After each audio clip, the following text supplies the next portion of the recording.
mbese murakomeye cyangwa hari nuko umugabane munini w'igifaransa mbese muraho murakomeye haleluya haleluya haleluya yamunezere mugire muri.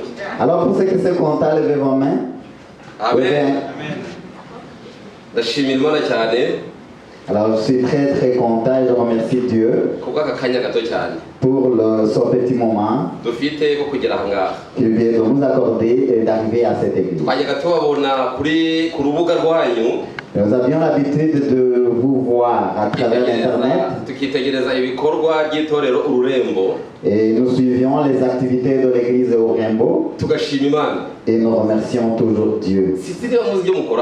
Je ne sais pas si vous comprenez ce que vous faites ici. Peut-être vous ne le savez pas.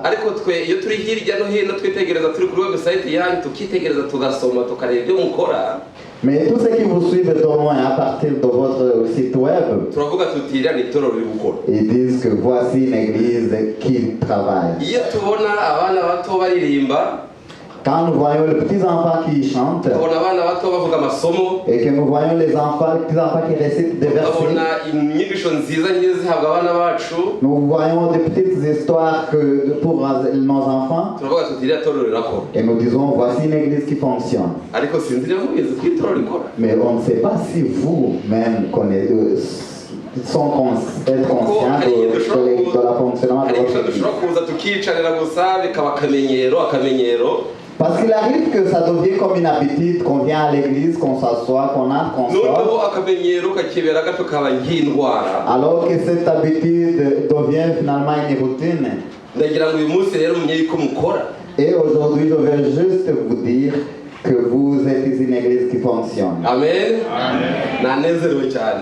Je suis très content aujourd'hui. Et quand je suis arrivé ici, j'ai vu que c'était vraiment ma famille.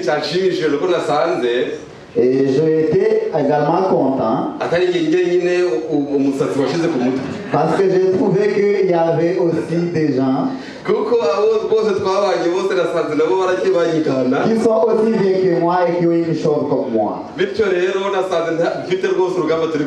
Alors je me suis dit, je suis dans ma famille avec ma génération. Amen. Amen. Alors je veux que cette journée soit une journée de joie pour nous tous. L'église adventiste du 7e jour représente généralement les gens qui sont calmes.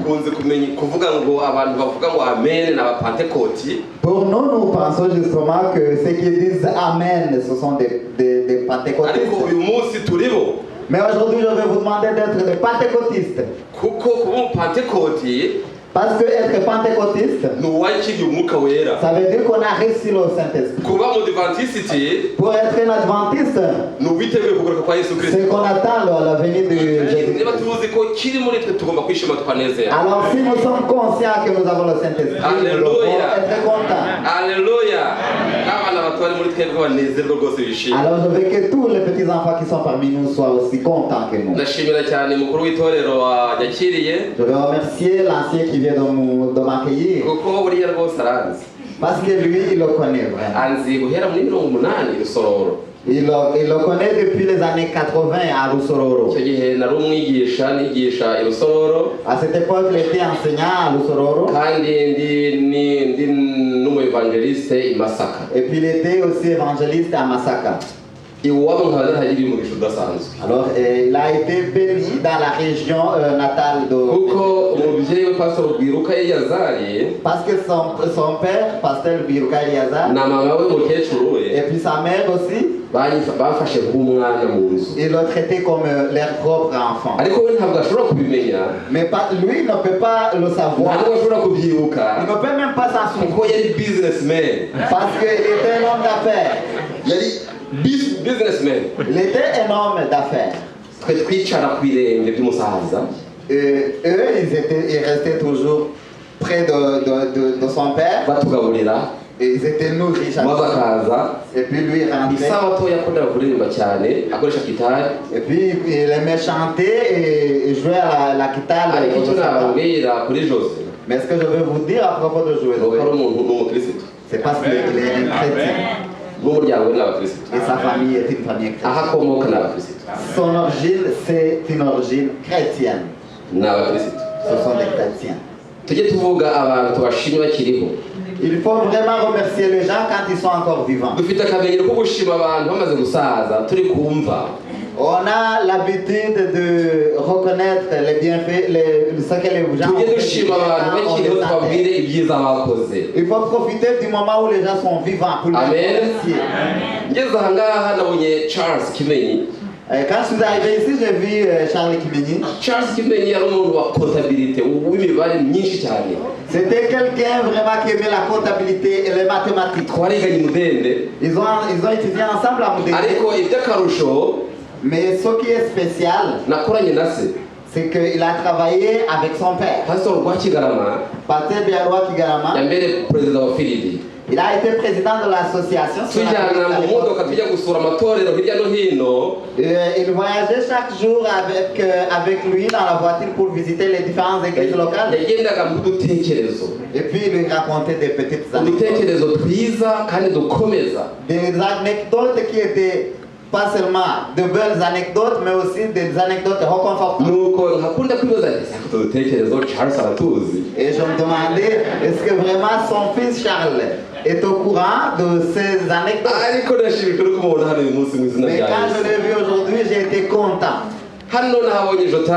J'ai vu Jotam. Peut-être que Jotam ne le connaît pas. Parce qu'il était aussi très occupé. À Kigali, il était toujours très occupé.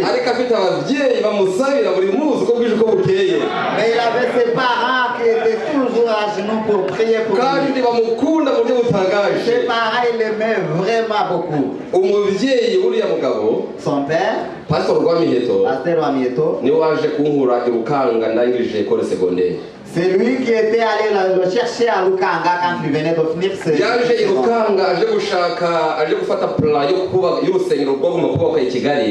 Il est venu à Lukanga, c'était son ancienne église.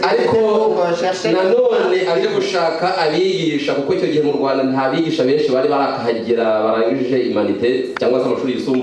Mais il n'était pas là seulement pour chercher un plat d'une église, mais il était aussi à la recherche des têtes bien faites. Parce qu'il n'y avait pas. Mais alors, quand le pasteur finissait sa mission à Lukanga,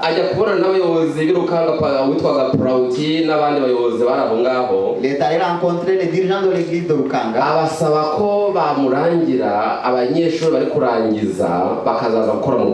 Et il leur demandé de lui recommander de jeunes adventistes qui finissaient les études secondaires. Et il voulait qu'ils viennent travailler au Rwanda. Il ne sait pas encore les critères. Mais quand le pasteur allait quitter Lukanga, il a vu un messager qui était venu le chercher. Et puis on lui a accueilli au bureau directeur. Il était assis avec le pasteur Rwamieto. Et puis il lui a dit, jeune. Il aimait dire, Moana, ça veut dire mon fils. Il lui dit, mon fils, quand tu finis tes études, est-ce que tu peux venir travailler au Rwanda? Et quand il avait dit son mot, tout était fini. Mais pour ceux qui connaissent comment les examens on passait l'examen national et on attendait 2 mois avant de savoir le résultat.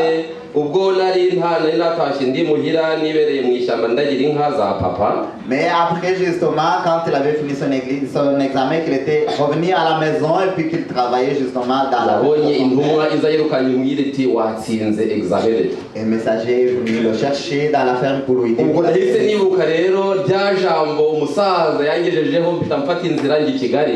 Et puis quand il a reçu son message, il s'est souvenu du mot que lui avait adressé le pasteur Rwamiheto. Pastor Rwamiheto ni wanjanye ikabuga irusororo ajya kunyereka n'itoro ry'Imasaka ritagira mu muyobozi ati nguyu murimo wawe. Et puis il est allé à Kigali pour rencontrer le pasteur Rwamiheto qui l'a introduit à il était à la vingtaine à l'époque. Alors durant sa mission, le pasteur Rwamiheto lui a donné beaucoup de conseils. Il l'a accompagné, il l'a orienté. Alors quand il est arrivé à Kabuga Rusororo, il a été accueilli par la famille de Josué, puis il a été dirigé par le pasteur. Son fils Donat est ici. Donat, à l'époque il était très jeune. Donat yari muto cyane ageze hangaha. Yeah, but I remember. So, ariko iyi miryango iranyakira bitangaje. Voilà alors les trois grandes familles qu'il a accueillies au Rwanda. Maze mu muryango wa Pastor Thomas Hakizimana. Alors dans la famille du pasteur Thomas Hakizimana. Abo nabashe kubona nyirabuhirwa hano. N'a pas vu nyirabuhirwa ici. Ahari ubutaha wenda tuzabonana. Peut-être qu'il va le rencontrer. Ariko bambereye abavandimwe barumuna banje bashiki banje mu muryango ndarya ndanezerwa nishimo bitangaje. Mais dans cette famille, il était comme vraiment chez lui parce que il était pris comme un petit frère, un grand frère. Nahabonye Isaac. Il a vu Isaac. Maze ubwo ninjiraga naramukanijwe n'umudamu wari ari inyuma. Et puis quand il est entré, il y a une femme qui l'a accueilli. Ariko ntabwo narinzi ko ari madame Isaac. Il ne savait pas que c'était uyu Isaac rero akaba ari muramu wanjye. Alors Isaac c'est son frère. Buri wese ahangaha mufiteho amagambo navuga. Alors je peux dire quelque chose au moins à tout un chacun parmi nous. Hano hari umugabo mureba hano iruhande. Alors je peux parler de notre frère Jonathan ici. Hariya hari uramubye mubona hariya n'umugabo we. Alors vous pouvez voir bose dufitanye isano baramu banje barumuna banje umuryango n'umuryango ukomeye. Eugénie et sa femme c'est son mari, c'est aussi la famille, donc il peut parler de tout le monde ici. Ariko reka mbabwire kimwe. Mais je veux résumer. Uyu ni umuryango wo ku isi. Je vais dire que ça c'est une famille terrestre. Dukeneye kubaka umuryango w'ijuru. Nous avons besoin de bâtir une famille céleste. Dukeneye kugira umuryango w'ijuru. Nous avons besoin d'avoir une famille céleste. Prions. Turagushimira Imana nziza. Tugushimiye ko banyana cyo kuva mu gitondo.